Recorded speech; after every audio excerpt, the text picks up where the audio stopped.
आदमी की जो औसत आयु है, औसत जिंदगी है, वो और बेहतर होगी। बहुत बहुत धन्यवाद सभापति महोदय। धन्यवाद धन्यवाद। Now the honourable minister to reply. Now the honourable minister to reply. Please sit down, the honourable minister to reply.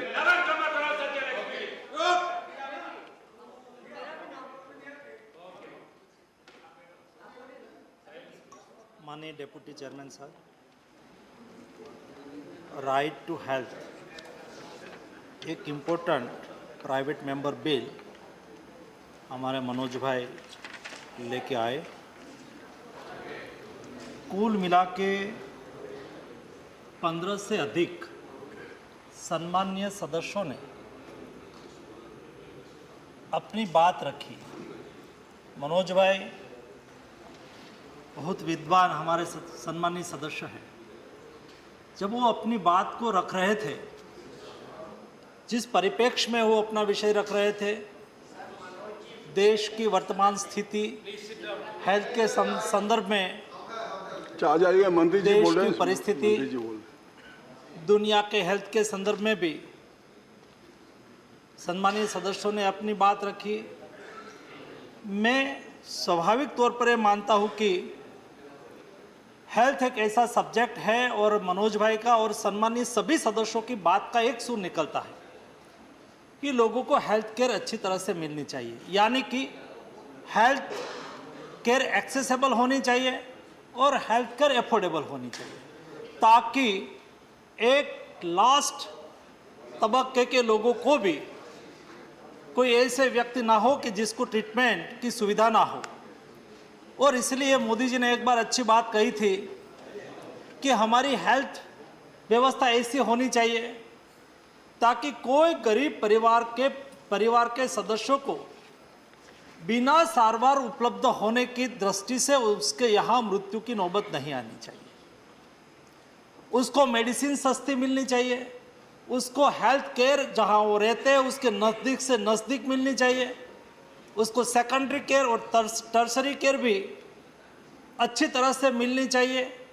उसके लिए सवाल इतना ही है कि अप्रोच हॉलिस्टिक होना चाहिए।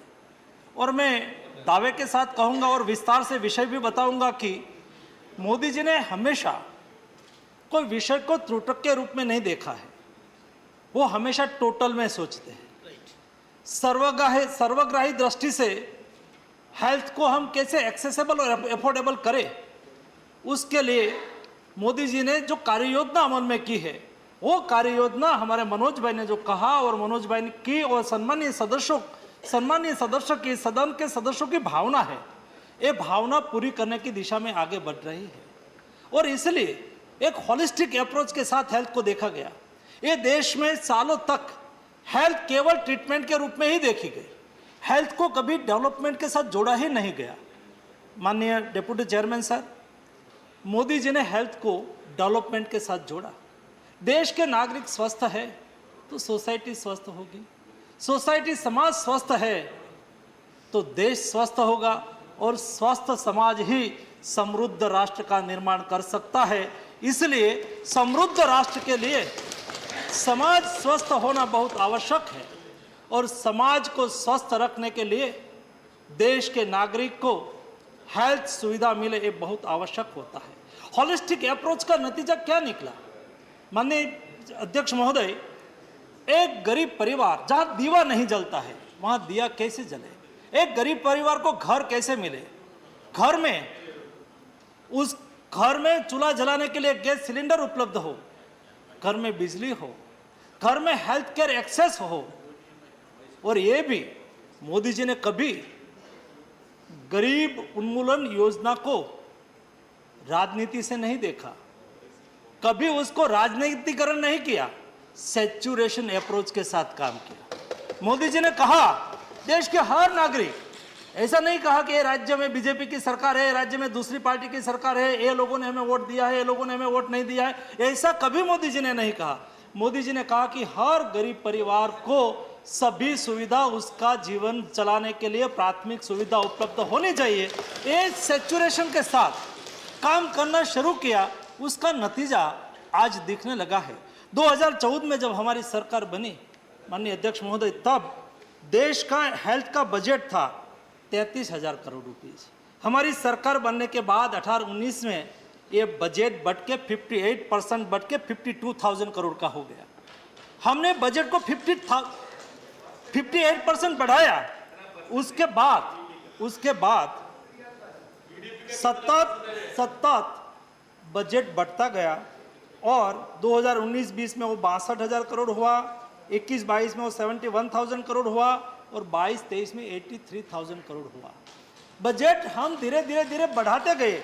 2017 में हमने हेल्थ पॉलिसी डिक्लेयर की और हमारी हेल्थ पॉलिसी, यहाँ सम्मानीय सदस्य ने जरा टोका कि जीडीपी के सापेक्ष में आपने आपका बजट कितना बढ़ाया। माननीय अध्यक्ष महोदय, सभी देश ने अपना अपना मॉडल होता है। मैं मानता हूं कि दुनिया में जहां बेस्ट है वहां से सीखना चाहिए।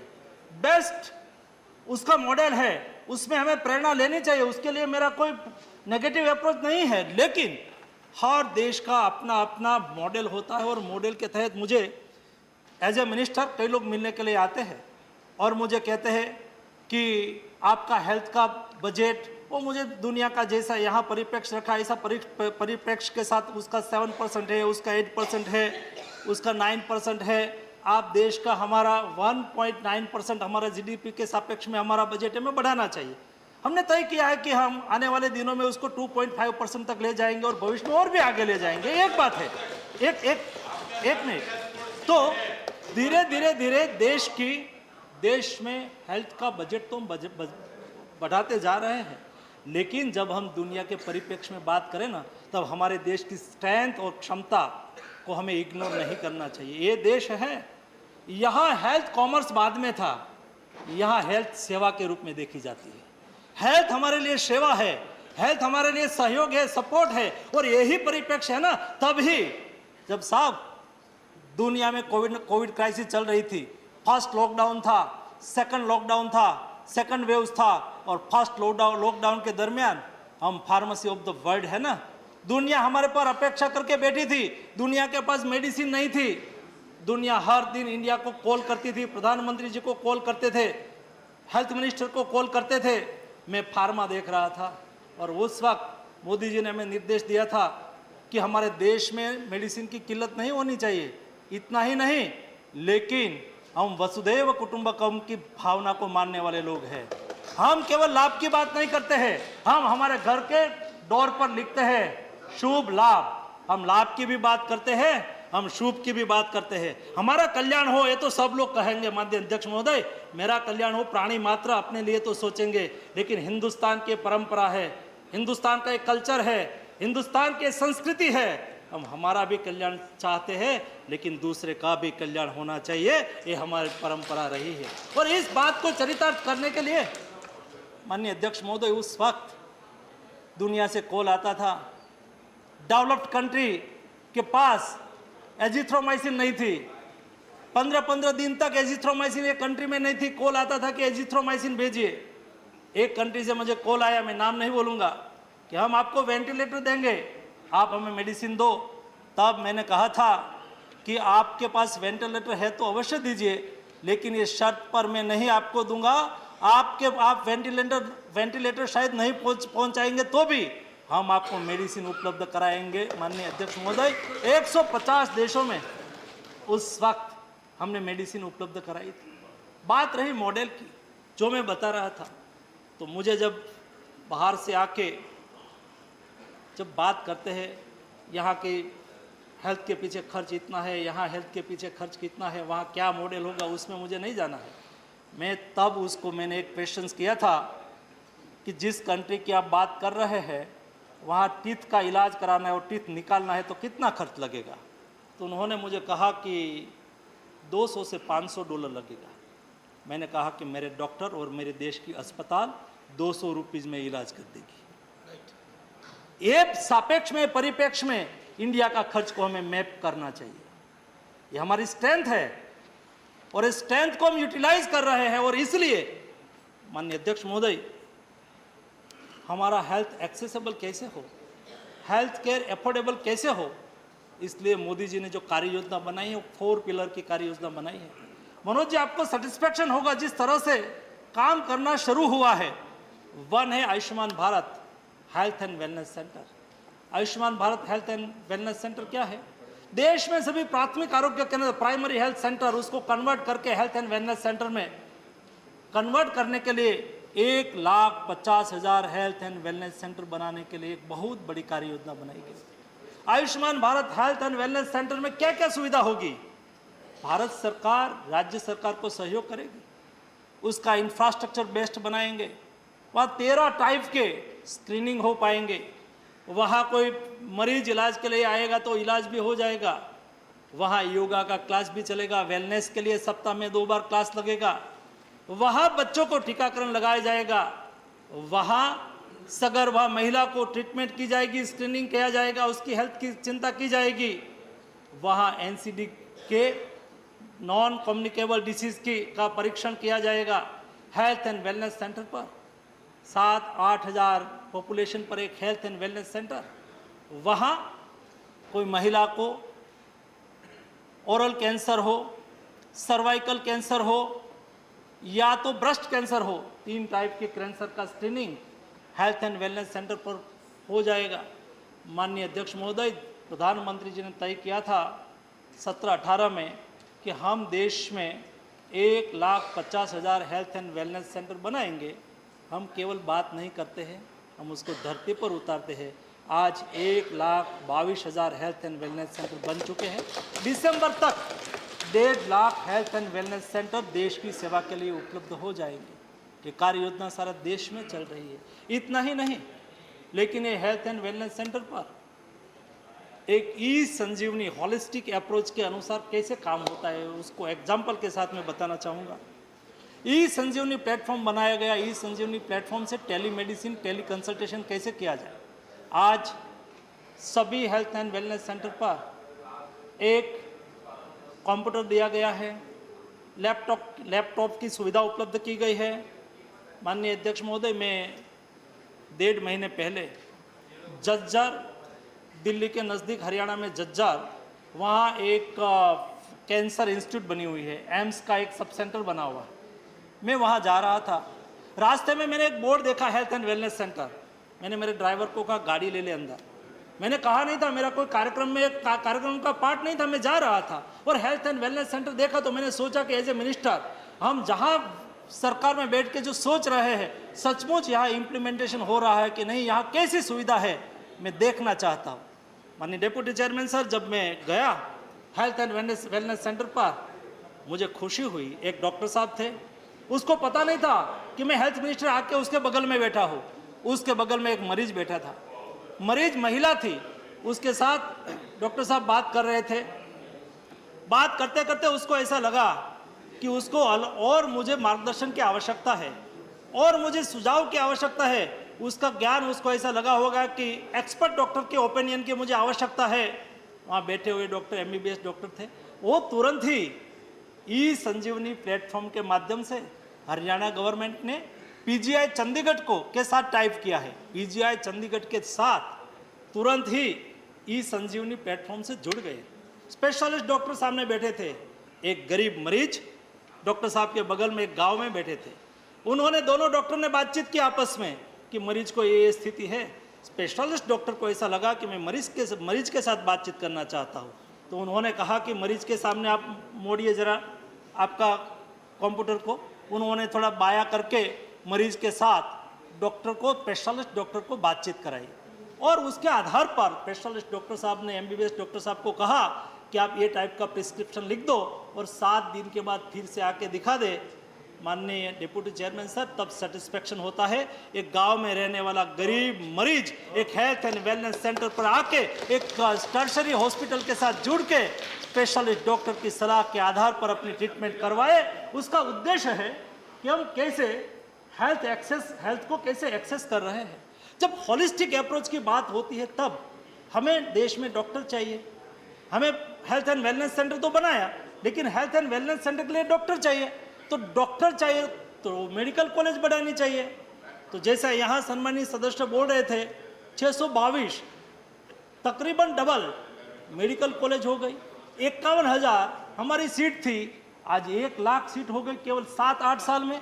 8 साल में 51,000 से 1 लाख MBBS की सीट हमने उपलब्ध कराई, तब जाके हमें डॉक्टर मिलेगा। यही होलिस्टिक अप्रोच का मकसद होता है। इतना ही नहीं, हमें कंपेरिजन WHO ने कहा है कि भाई एक डॉक्टर 1000 पॉपुलेशन पर एक डॉक्टर होना चाहिए। हमारे पास 13 लाख MBBS डॉक्टर है, 5.5 लाख आयुष डॉक्टर है।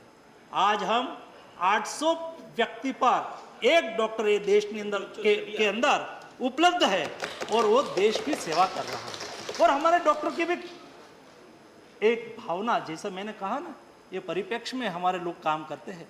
कोविड क्राइसिस में हमने ये भी देखा।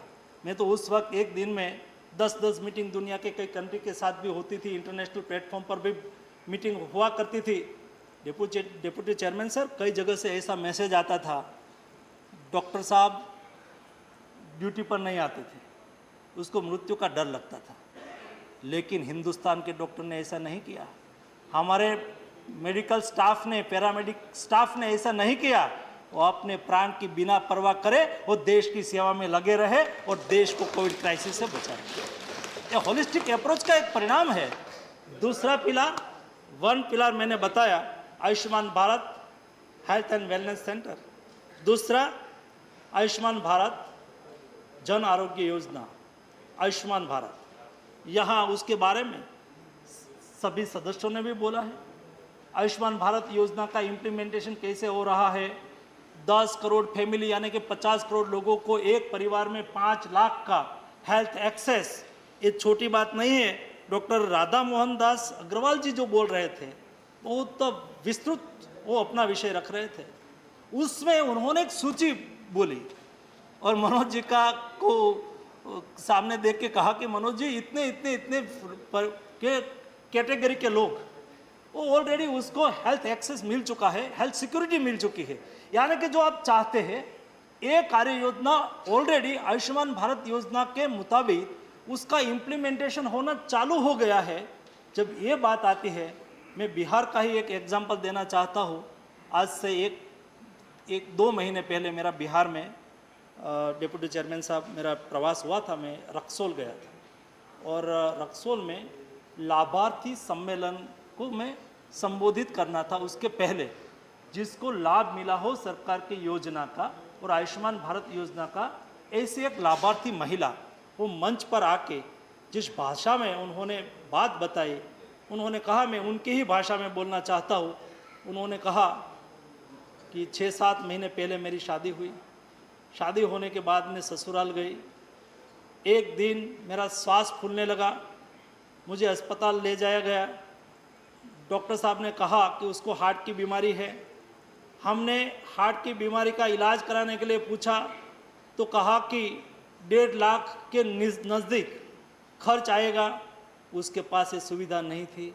उसके ससुर पक्ष उसकी सुविधा ट्रीटमेंट नहीं करवा पाए।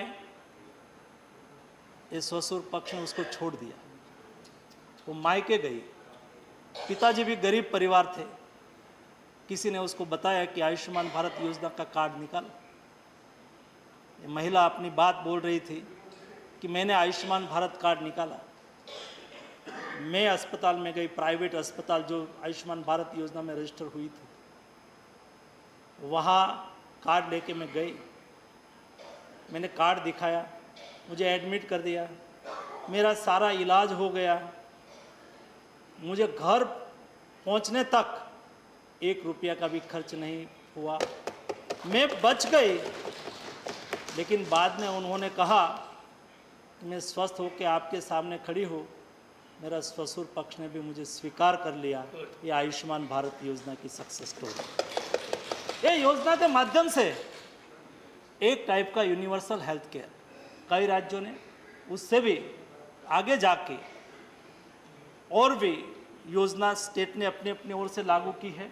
उसकी भी मैं सराहना करता हूँ। जिस स्टेट ने फूड सिक्योरिटी का डेटा के आधार पर अपने यहाँ हेल्थ सिक्योरिटी देने की बात की है, ये भी सराहनीय है।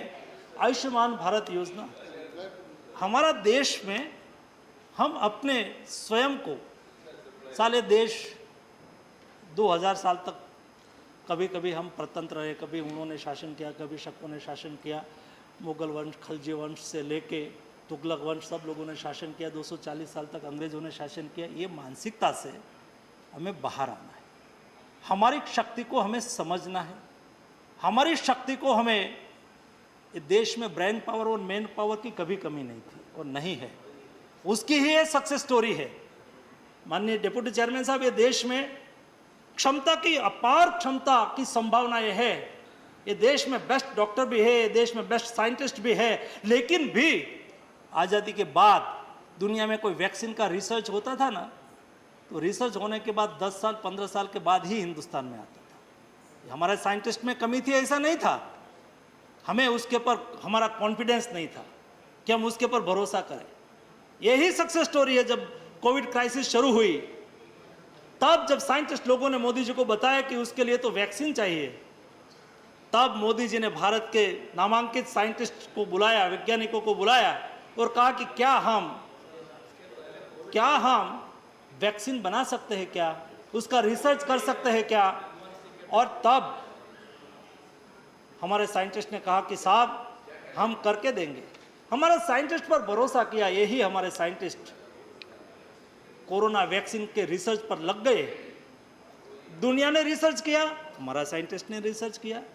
दुनिया में मैन्युफैक्चरिंग स्टार्ट हुआ, इंडिया में मैन्युफैक्चरिंग स्टार्ट हुआ, और दुनिया ने वैक्सीनेशन प्रोग्राम चालू किया। तो 16 जनवरी 2021 को भारत ने भी वैक्सीनेशन प्रोग्राम चालू किया। इतना ही नहीं, 9 महीने में 100 करोड़ डोज और 18 महीने में 200 करोड़ डोज लगा के हमने विश्व विक्रम किया। ये बात तो एक है, लेकिन मैं बताना ये चाहता हूँ, ये शक्ति देश की शक्ति, मैं ऐसा बोल रहा हूँ, ये शक्ति देश की शक्ति है, ये छोटी बात नहीं है। जब देश की शक्ति, ये शब्द प्रयोग मैं इसलिए कर रहा हूँ कि जब आप मैनेजमेंट करते हैं ना, मैनेजमेंट का कई पार्ट होता है। केवल वैक्सीन रिसर्च हो गया, वैक्सीन एडमिनिस्टर हो गया, इतना पता है।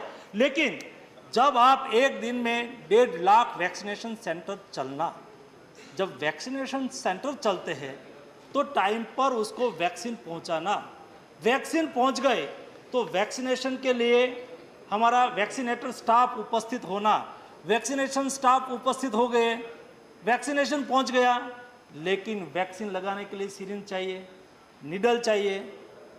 चेयरमैन सर, इतना 18 महीने का 200 करोड़ डोज एडमिनिस्टर करने की जर्नी के दरमियान कभी भी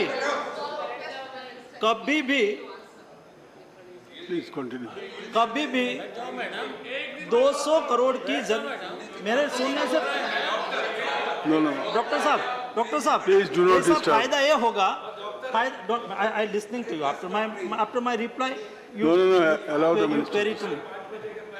उसमें सर सवाल ये है, मेरे पास कई ऐसी इंफॉर्मेशन सदन को भी समझने मिलेगी जो कोविड क्राइसिस के दरमियान हुआ, इसलिए कृपया करके मुझे सुने। बाद में मैं उसका कोई क्वेरी होंगे तो मैं रिप्लाई भी करूंगा। तो उसमें ये समय दरमियान कहाँ भी सिरिंज की कमी नहीं हुई, कहाँ भी निडल की कमी नहीं हुई। कोई वैक्सीनेशन सेंटर पर किसी को ऐसा अनुभव नहीं हुआ होगा कि वो वैक्सीनेशन सेंटर पर गए हैं और सिरिंज नहीं थी, निडल नहीं थी, इसलिए उसको डोज नहीं मिला।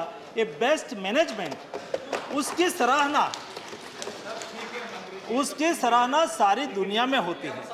मैं थोड़े समय पहले no please do not disturb. थोड़े समय पहले प्लीज मैं वर्ल्ड इकोनॉमिक फोरम में गया था, तो मुझे बिल गेट्स मिले, बाकी लोग भी मिले, तो उसके साथ 1-to-1 मीटिंग होती थी। मुझे तब गौरव होता था, वो पहले इंडिया को अभिनंदन कहते थे कि आपने बेस्ट कोविड मैनेजमेंट किया, बेस्ट वैक्सीनेशन की। तो और सारी दुनिया ने समय था कि जब शुरुआत के दिनों में मीटिंग होती थी WHO में या तो विश्व के इंटरनेशनल प्लेटफॉर्म पर, तो उसको चिंता थी कि इंडिया जितना बड़ा देश, 1.3 बिलियन, 130 करोड़ की जनसंख्या, ह्यूज डाइवर्सिटी, इतने बड़े देश में लोग कोविड मैनेजमेंट कैसे करेंगे, इंडिया में कितने डेथ होंगे। यहाँ के डेथ के आधार पर ये लोग इंटरनेशनल लेवल पर आकलन करते थे वैश्विक परिस्थिति क्या होगी। लेकिन नतीजा ये निकला कि इंडिया ने बेस्ट वैक्सीनेशन और बेस्ट मैनेजमेंट करके हमारे देश को थर्ड सर्ज ओमिक्रॉन जब आया तो ओमिक्रॉन में भी दुनिया में बहुत लोग मरे, और थर्ड वेव में जितनी इफेक्ट थी इतनी ही दुनिया में सेकंड वेव में जितनी इफेक्ट थी इतनी ही थर्ड वेव में इफेक्ट थी। लेकिन इंडिया उस वक्त 85% वैक्सीनेटेड थे, इसलिए यहाँ सर्ज हुआ, यहाँ मृत्यु थर्ड वेव में बहुत कम हुई और हम देश कोविड क्राइसिस के सामने एक सफलता से लड़ाई लड़ पाए। ये हमारे होलिस्टिक हेल्थ केयर और हेल्थ सुविधा के लिए किए गए प्रयास का एक परिणाम है। और उसके बाद हर स्थिति से हमें सीखना चाहिए, हर परिस्थिति को हमें समझना चाहिए। कोविड क्राइसिस ने हमने बहुत कुछ सिखाया। हमने ऐसा नहीं कहा कि हम कोविड मैनेजमेंट कर लिया तो सेटिस्फाई हो गए, हम संतुष्ट हो गए, आगे कुछ करना नहीं, बहुत कुछ करना है। हेल्थ सेक्टर में देश में आज जो है उससे बहुत कुछ करने की संभावना है, बहुत कुछ करना भी है। और करने के लिए क्या क्या कमियां कोविड क्राइसिस के दरमियान हमारा हेल्थ इंफ्रास्ट्रक्चर में हमने पाई गई, उसका डिटेल अध्ययन किया। और ये डिटेल अध्ययन के आधार पर हमने थर्ड पिलर आयुष्मान भारत का third pillar Ayushman Bharat health infrastructure mission 5 साल में 64,000 करोड़ रुपीज खर्च करने के लिए तय किया। 64,000 करोड़ रुपीज यानी कि एक डिस्ट्रिक्ट में एवरेज 100 करोड़ रुपीज। आप सब लोगों के डिस्ट्रिक्ट में, आप सब अपनी अपनी कॉन्स्टिट्यूंसी में, मेरा आग्रह है और मेरी विनंती भी है कि आप पूछिए आपके डिस्ट्रिक्ट हेल्थ ऑफिसर को, आपके स्टेट को कि 100 करोड़ रुपीस का यूज अपने डिस्ट्रिक्ट में कहाँ होना है। हम यहाँ से 100 करोड़ रुपीस एक डिस्ट्रिक्ट पर खर्च करने के लिए प्लानिंग किया है। उसका उपयोग क्या होना है? ब्लॉक लेवल पर, सरकारी स्तर पर लेबोरेटरी स्थापित की जाए, जहाँ पर कोई ऐसा पेंडेमिक या तो कोई प्रकार की डिसीज कैसे कैसे चल रही है उसका सर्वेलेंस कंटिन्यूस होता रहे। डिस्ट्रिक्ट प्लेस पर 100 बेड का एक क्रिटिकल केयर यूनिट बनाया जाए। एक क्रिटिकल केयर यूनिट में भविष्य में ऐसा कोई पेंडेमिक जैसी स्थिति हो जाए तो ऐसी स्थिति का सामना करने के लिए हमारे पास एक्स्ट्रा हेल्थ इंफ्रास्ट्रक्चर होना चाहिए। उसके लिए क्रिटिकल केयर यूनिट बनाया जाएगा। डिस्ट्रिक्ट लेवल पर सेकेंडरी लेवल की एक लेबोरेटरी, जो लेबोरेटरी में 130 से अधिक टेस्टिंग हो पाए, 130 के अधिक टेस्टिंग फ्री लोगों को मिले और एक टाइप का सर्वेलेंस भी वहां से हो जाए कि यहाँ जो कुल टोटल मरीज आते हैं, सैंपल आते हैं, किस टाइप का डिसीज से आते हैं और उसका जीनोम सीक्वेंसिंग की भी वहाँ व्यवस्था हो, ताकि कोई नया डिसीज तो नहीं फैल रहा है, नहीं कोई डिसीज फैल रहा है तो कैसी स्थिति में फैल रहा है उसका आकलन करके उसके ऊपर विस्तृत स्टडी की जाए। उसके लिए डिस्ट्रिक्ट लेवल पर क्रिटिकल केयर यूनिट भी हो, डिस्ट्रिक्ट लेवल पर एक अच्छी लेबोरेटरी भी हो। उसके अलावा हमारे स्टेट लेवल पर और रीजनल लेवल पर एक स्ट्रॉन्ग सर्वेलेंस सिस्टम यूनिट बनाया जाए। ऐसा करके आगामी 5 साल में 64,000 करोड़ रुपीस खर्च करके हमारा हेल्थ इंफ्रास्ट्रक्चर जो आज है उसको एक नई हाइट देने के लिए कार्य योजना बनाई। पहले कोविड में 15,000 करोड़ रुपीज स्टेट, क्योंकि हेल्थ स्टेट सब्जेक्ट है, यहाँ एक अच्छी बात भी आई थी कि स्टेट सब्जेक्ट है, ऐसा करके हमें छूटना नहीं चाहिए। ये देश का सब्जेक्ट है, कोई स्टेट का सब्जेक्ट नहीं, हम सब का सब्जेक्ट है। हेल्थ देश के नागरिक के साथ जुड़ी हुई है और अल्टीमेटली सेंट्रल काम करता है तो स्टेट के साथ ही करता है ना, स्टेट सेंट्रल का एक पार्ट है ना, और इसलिए स्टेट और सेंट्रल कभी अलग नहीं हो सकते। कोई भी कार्य योजना बनती है तो स्टेट के द्वारा ही इंप्लीमेंट होनी है। भारत सरकार पैसा दे या स्टेट गवर्नमेंट पैसा दे, पैसा जिसका खर्च हो, लेकिन हेल्थ इंफ्रास्ट्रक्चर स्ट्रांग होना चाहिए। ये उद्देश्य के साथ आयुष्मान भारत हेल्थ इंफ्रास्ट्रक्चर के माध्यम से कार्य योजना चल रही है और उसका इम्प्लीमेंटेशन हमने करना चालू कर दिया। 4th pillar Ayushman Bharat digital mission, ये एडवांस सोच है। दुनिया से हम इस सेक्टर में आगे की सोच लेके चल रहे हैं। आयुष्मान भारत डिजिटल मिशन क्या है? आयुष्मान भारत डिजिटल मिशन एक ऐसी फैसिलिटी है जिसमें आप और मैं सब लोग अपना आयुष्मान भारत डिजिटल अकाउंट हमारा डिजिटल अकाउंट ओपन कराए। ये डिजिटल अकाउंट हमने ओपन कर लिया।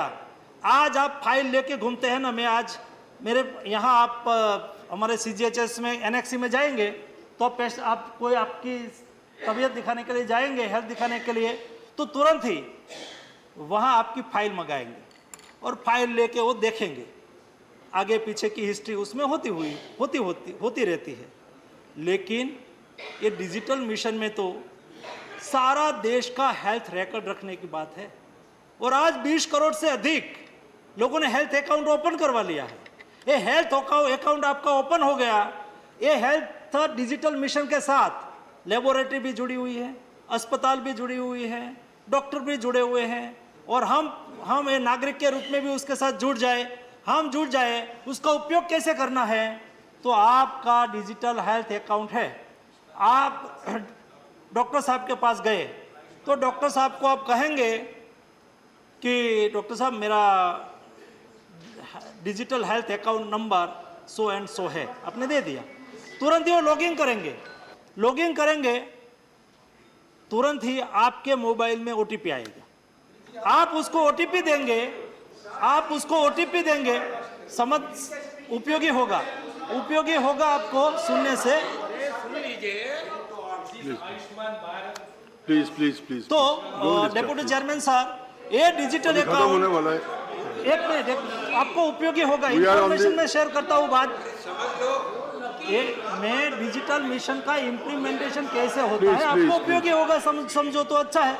तो जिसको समझना है उसको बता दो। बोलिए डेप्यूटी चेयरमैन साहब, बोलिए। मैं विषय अच्छा है इसलिए डिजिटल मिशन। अच्छा, तो डिजिटल मिशन में Don't get into controversy. No, doctor साहब को please, the honorable minister.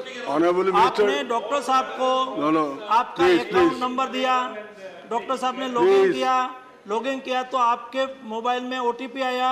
आप जब उसको OTP देंगे तो वो आपका अकाउंट ओपन होगा। आपका अकाउंट ओपन हुआ तो आपकी सारी फाइल, आपने कहाँ लेबोरेटरी कराई है, आपने भूतकाल में क्या क्या ट्रीटमेंट लिया है, आपका लैब रिपोर्ट क्या है, सारा डॉक्टर साहब देख पाएंगे। और डॉक्टर साहब को देखने के बाद मैं देख ही रहा था, मैं यहाँ भी देख रहा था, आपने ना कहा, मैं यहाँ भी देख रहा था, आपने एक मिनट, मैं I am not wasting, please. Okay. Sorry. Minister is not in leave, please. So, sir, it is not wasting Okay. time. I am giving to important information. Yes.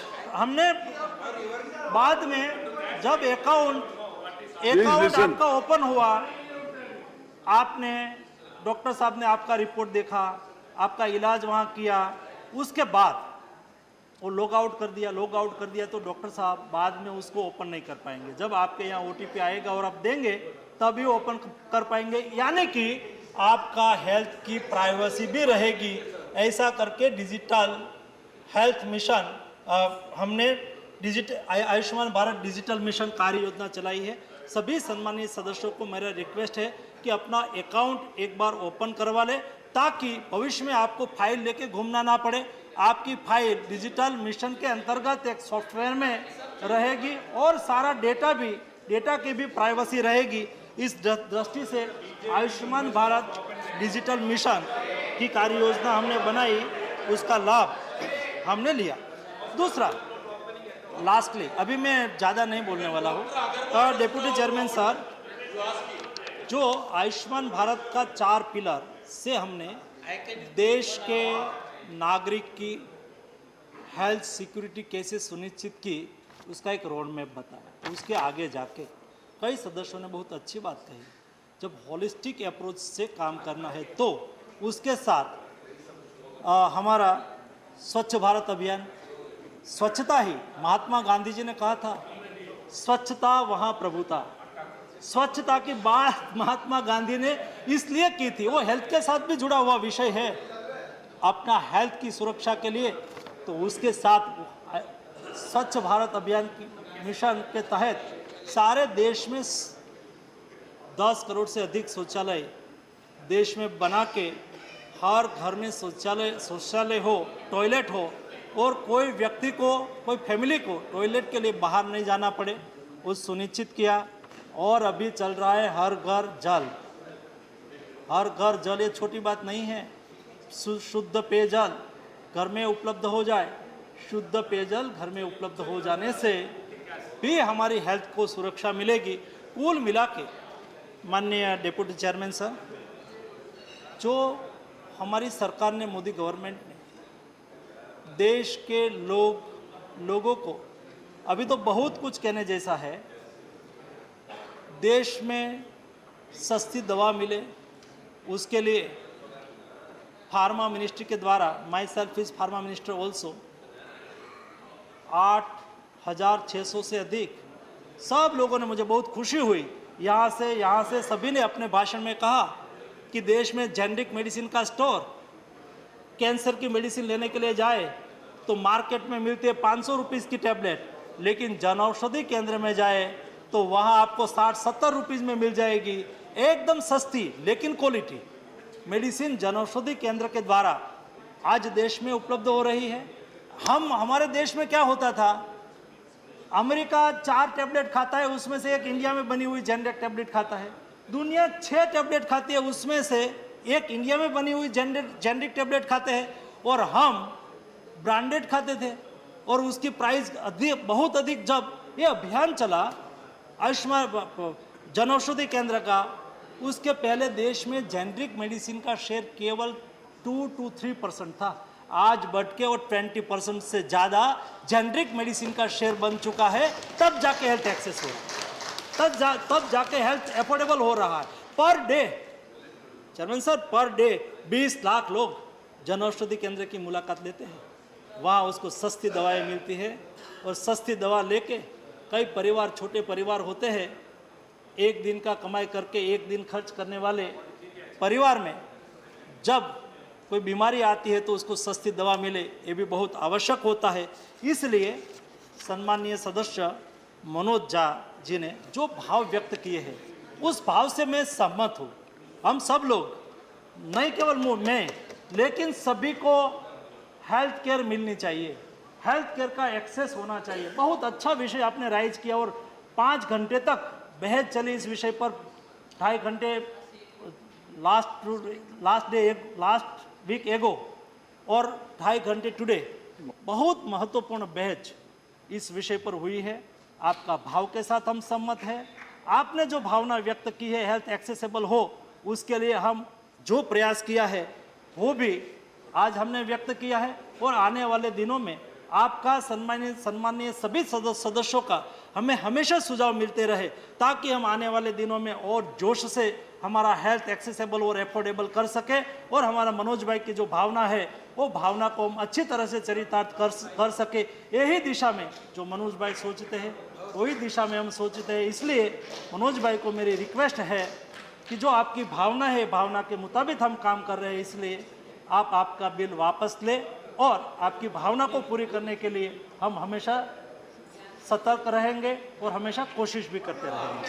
Thank you, thank you. क्या चाहिए professor Manoj Kumar Jha, Manoj Kumar Jha, I have called because time is not there. That is the problem. There is no. We have to. I am not seeking advice from you. No.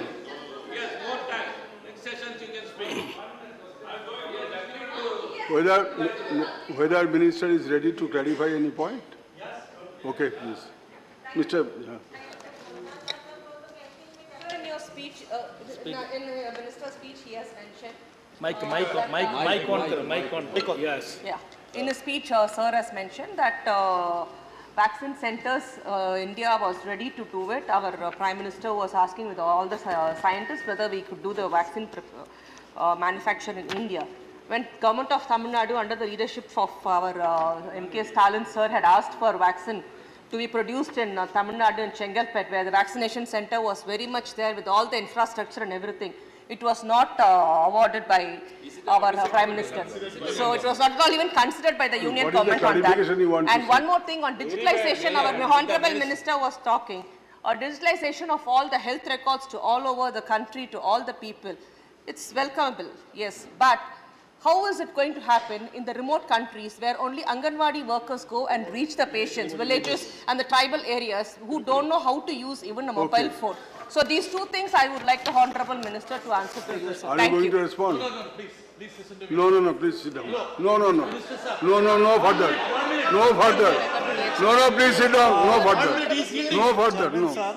No, we don't have time. We don't have time. No, sorry. Vaccine manufacturing Sorry, no. Vaccine manufacturing कोई भी state government Please. को करना है, हमने कभी किसी को ना नहीं कहा है, हम तो उसको प्रोत्साहित भी किया है और फाइनेंशियल सपोर्ट भी कोई स्टेट गवर्नमेंट वैक्सीन मैन्युफैक्चरिंग करने के लिए अपने पीएसयू के साथ, हमारे पास महाराष्ट्र से हाफकिन आई थी, हमने उसको आर्थिक सहयोग किया। Not only for government, private institute ने भी वैक्सीन रिसर्च के लिए जब सपोर्ट मांगा था, हमने सपोर्ट दिया है और भविष्य Thank you. में अभी भी मंकी पॉक्स का वैक्सीन के रिसर्च के लिए एक यूआई निकाला गया है। जो स्टेट गवर्नमेंट मंकी पॉक्स का वैक्सीन में रिसर्च में भी हिस्सेदारी लेना चाहती Okay. है तो उसमें आप अवश्य That's all. Professor Manoj Kumar Jha, शुक्रिया। you have only 2 minutes. I agree. शुक्रिया उप सभापति महोदय। माननीय